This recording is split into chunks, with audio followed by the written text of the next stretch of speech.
有那么一个国家，明明家中藏金千万，却成了一种幸福的烦恼，不仅没有过上富裕的日子，甚至整个国家都差点被黄金拖垮。这个国家就是印度。关于印度的这桩怪事儿，我们还要从印度人的那些奇葩心理开始说起。我宁愿饿着肚子，也不愿意放弃身上穿金戴银。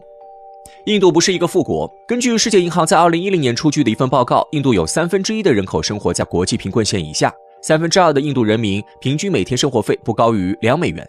但与之相对的，印度却是当今世界上最大的黄金消费国，以及第一大黄金进口国。光是在2021年1年，印度就进口了1050吨黄金。为此，印度政府付出了全年贸易逆差的1/3。这种鲜明的贫富对比，难免让人产生疑问：印度买的黄金都去哪了呢？难不成印度人会吃黄金？事实上，印度人虽然不吃黄金，但却和吃了差不多，因为这些黄金最终都被供了起来。众所周知，印度教是如今印度境内的第一大教，80%的印度民众都是其教徒。而在印度教的教义里，黄金一直被视为财富与吉祥的象征，这就使得印度人对黄金的喜爱达到了一种近乎病态的狂热。可俗话说得好，信仰是不能被消费的。在这样的思想影响下，在印度教上千年的历史文化里，黄金便逐渐褪去了其货币身份的价值，转而变成了一种奢侈的贡品，只能看不能花，最终便形成了现在的尴尬局面。2011年，尘封了140多年的帕德玛纳巴什瓦米神庙重现天日。正如传说中这座神庙下埋藏着人类文明最大的宝藏一样，光是出土的黄金钻石价值就超过了5000亿印度卢比以上。但天降横财却并不一定都是福。在关于这笔宝藏的归属问题上，印度政府希望将其用来造福所在地人民，改善教育与医疗等基础设施。可印度教的信徒却认为，政府对寺庙瑰宝动手是对神明的亵渎。在他们看来，既然这些财宝是过去的人们献给神祇的，那么它就必须永远与神祇在一起。于是，在多方干涉之下，这件事情最终便不了了之。如今印度政府不仅无法使用这笔财富，反而每年还需要耗费巨资建立特种部队来看管，成为了一根硕大的鸡肋。帕德玛纳巴什瓦米神庙的故事并不是偶然，如今印度国内的许多寺庙都珍藏着大笔黄金，一些贫穷寺庙还只是简单的镀上几座金佛，而那些富裕的，例如著名的阿姆利则金庙，连墙壁的外围都包裹着一层层金箔。落日的余晖下，一座座寺庙金碧辉煌，宛如太阳一般耀眼。而在信徒们虔诚的赞歌之下，是印度政府日益沉重的负担。不过话说回来，除了被当成贡品固定下来的财富，那些在市场流通着的黄金，事实上也并没有充分发挥出它们的价值。在黄金年鉴的分类里，实物黄金消费一般可分为饰金需求、电子工业需求、牙科需求以及其他工业需求等。一般来讲，如果黄金被消费于后面几种类别，我们便可以将其视为物尽其用。然而在印度，超过95%的黄金消费都在饰金需求之上，特别是在结婚以及其他宗教仪式上，如果缺少黄金饰品，往往就会被视为不完整。除此之外，在印度社会，黄金饰品也被视为女人一生仅有的财产。按照印度传统，女性并不具备土地与产业的继承权，于是那些担心自家女儿婚后生活的父母，往往就会通过黄金首饰来充当嫁妆，使得女儿不至于在夫家受欺负。在一般行情下，印度嫁女儿至少需要携带116克，约合1万美元的黄金充当嫁妆，那些家境富裕的甚至还要达到10倍以上。但不管贫穷还是富有，这对任何家庭来说显然都是一笔沉重的负担。不管是被当成贡品也好，充当嫁妆也罢，最终促使如今的印度空有巨额的黄金，却依然穷得叮当响，甚至整个国家都几乎要被拖垮。根据 IMF 的报告，在2019年底，印度政府债务规模已经飙升到了 GDP 的 74%， 成为全球新兴市场经济体里债务规模最高的国家。随后，包括穆迪公司在内的一系列国际金融机构纷纷将印度政府债务信誉评级调低至负面，而这些其实都在说明一个现实，那就是印度政府真的没钱了。按照金融发展论的观点，一个健全的金融体制是应该能够将储蓄顺利转化为投资，进而促进资本形成的。可通过印度的黄金市场不难看出，大部分印度人民并不具备投资的意识。据统计，在2015年，印度民间的黄金存量就已经达到了 2.5 万吨。由此可见，相较而言，印度人民显然更愿意把储蓄放在床底，或者捐给寺庙。对此，著名学者纳克斯曾表示，发展中国家之所以会贫困，往往就是因为陷入了贫困的恶性循环，创造的财富无法实现资本形成，最终制约经济的进一步发展。现在的印度恰恰就处在这样的恶性循环当中。当然，面对眼前的危机，印度政府肯定是不会放任不管的。从2015年莫迪政府推行黄金货币政策开始，为了盘活民间的黄金储备，印度政府可谓是无所不用其极。但结果呢？3年时间过去，印度野心勃勃的计划仅仅吸纳了20吨的黄金，也就刚刚超过民间黄金持有量的1/1000。如此情形，属实让莫迪政府尴尬不已。不过，熟悉印度的人一定知道，莫迪并不是一个喜欢认输的人，因此，尽管计划看起来漏洞百出，但其依旧不愿意承认自己的失败。在2019年扩大了政策的适用范围，允许寺庙、邦政府以及政府拥有的任何实体参与到计划中来。虽然这让不少人诟病不已，觉得莫迪是在向资本主动低头，但好在计划能够持续下去。其实说实在的，藏金于民并不见得就一定是坏事。与印度的情况类似，日本从1994年开始就主动鼓励国家藏金于民，包括但不限于由金融机构推出适合投资者的黄金产品，如黄金零存整取、黄金积存计划等等。客观来说，如今印度推行的黄金货币政策可能都有些抄日本作业的嫌疑，但与印度的屡屡受挫不同，日本的形势却是一片大好。每次推出新的黄金产品，往往都会引得日本民众大肆追捧，甚至经常货不应求。这也使得日本不仅不用苦恼民间拥有太多储备黄金，反而还减轻了官方的压力。在如今世界各国都在增持黄金的时候，日本表现得不急不躁。那么为什么会出现这样的差别呢？在我看来，答案可能只需要2个字，那就是信任。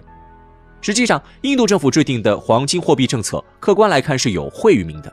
否则莫迪政府也不会直到计划3年受挫后，才像割肉一般将适用范围扩大。可问题的关键在于，印度人民并不信任政府。换句话说，很多人事实上是担心这些钱交出去，最后回不来的。毕竟，不管是从获得利息会被课税，还是债券有效期8年，第5年才可以被出售获取利息等等规定，怎么看都风险极大，像是刻意挖的坑。所以最终的遇冷就不让人感到奇怪了。不过，正因为症结在于信任，想要解决的办法也很简单，那就是让利。如果真的有足够的利益可以拿到，那么区区风险和信任就不成问题了。根据摩丹士跟利日前的报告，从2021年1月以来，印度在 MSCI亚太指数中的权重已经从 6% 提升到了 10%。对此，该机构评价到，印度长期以来展现出巨大潜力，现在正开始逐渐释放。在全球市场上，看好2024年印度股市已经成为了一种共识。尤其是在过去1年经历了美国金融急剧收缩的考验后，可以预料到接下来必然有大量国际资金涌入印度。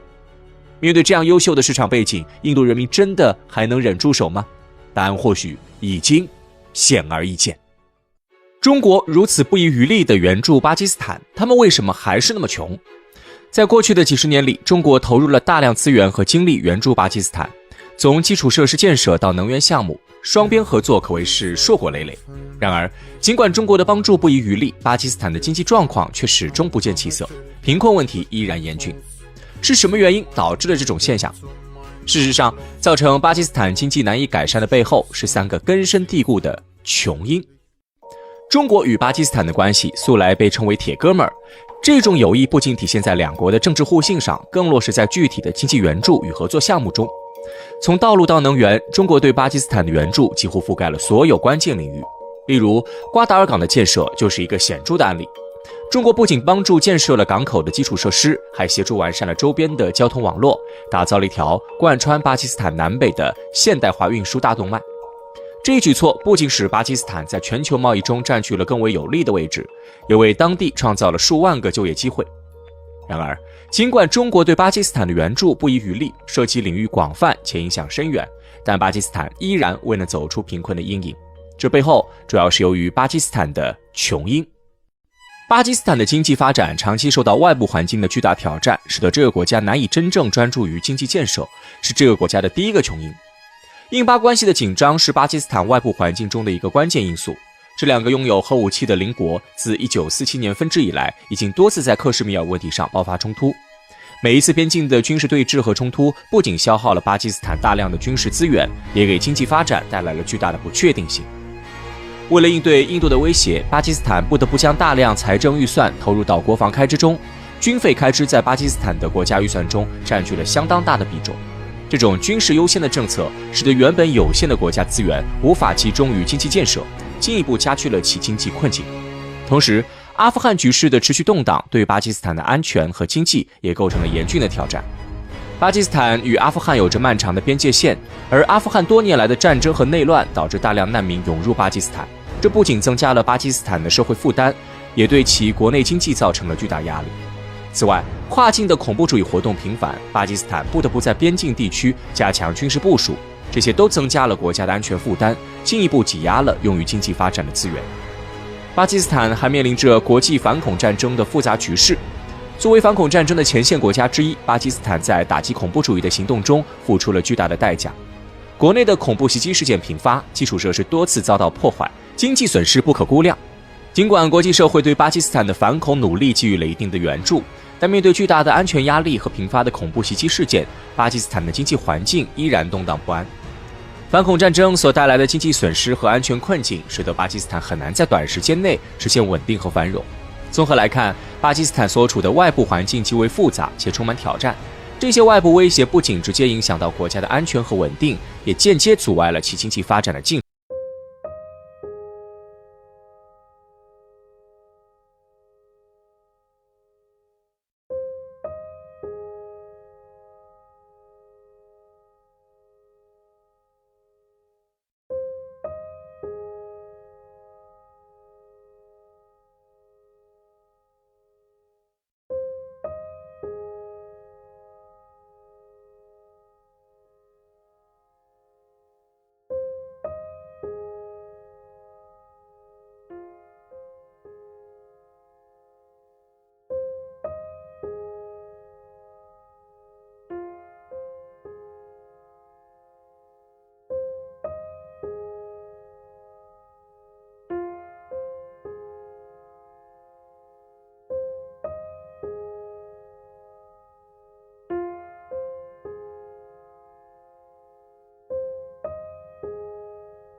和可持续的环境。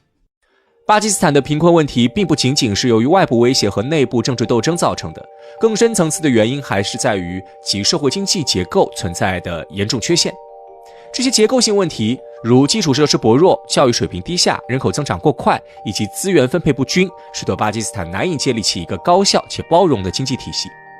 这些问题交织在一起，使得贫困成为一个长期存在的顽疾。基础设施的不足一直是巴基斯坦经济发展的一个重大瓶颈。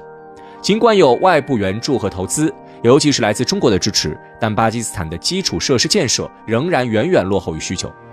这种不足不仅表现在公路、铁路和港口等交通网络上，也体现在电力供应、水资源管理等基本服务方面。基础设施的欠缺直接影响了经济活动的效率，使得生产成本高企，企业难以扩展。尤其是在偏远地区，基础设施的落后更是导致经济机会匮乏，地区发展极为不平衡。教育和技能培训的缺乏是巴基斯坦贫困问题的另一大根源。尽管政府和社会各界在教育领域付出了很多努力，但整体教育水平仍然偏低。许多学校设施简陋，教学质量参差不齐，大量年轻人未能接受到足够的教育。由于缺乏必要的技能和知识，许多年轻人只能从事低附加值的工作，难以进入高科技或创新性行业。这种人才匮乏不仅限制了巴基斯坦经济的多样化，也严重影响了国家的创新能力和国际竞争力。此外，巴基斯坦的人口增长速度也是其经济发展面临的巨大挑战之一。快速的人口增长带来了沉重的社会和经济压力，尤其是在一个资源相对有限的国家，人口的迅速增加需要更多的食物、住房、教育和医疗资源，而这些资源的供应往往无法跟上需求的步伐。这种供需失衡加剧了社会的贫困现象，也使得政府在公共服务和社会福利上的压力倍增。资源分配不均也是巴基斯坦贫困问题的重要原因之一。在这个国家，经济资源和财富的分配极不均衡，一小部分富裕阶层掌握了大部分的资源和财富，而绝大多数普通民众则难以获得必要的经济机会和社会福利。这种不平等加剧了社会的分化，形成了一个恶性循环。贫困人口由于缺乏机会，难以改变自身的经济状况，而财富集中在少数人手中，又进一步阻碍了经济的包容性发展。面对这些复杂而深刻的结构性问题，巴基斯坦要想真正摆脱贫困，必须进行深刻的社会经济改革。只有通过改善基础设施、提升教育水平、控制人口增长、促进资源的公平分配，才能为全体国民创造更多的经济机会，推动国家走向更加繁荣的未来。巴基斯坦的贫困问题并非一朝一夕能够解决，但正是这些根本性的问题，才是找到解决之道的第一步。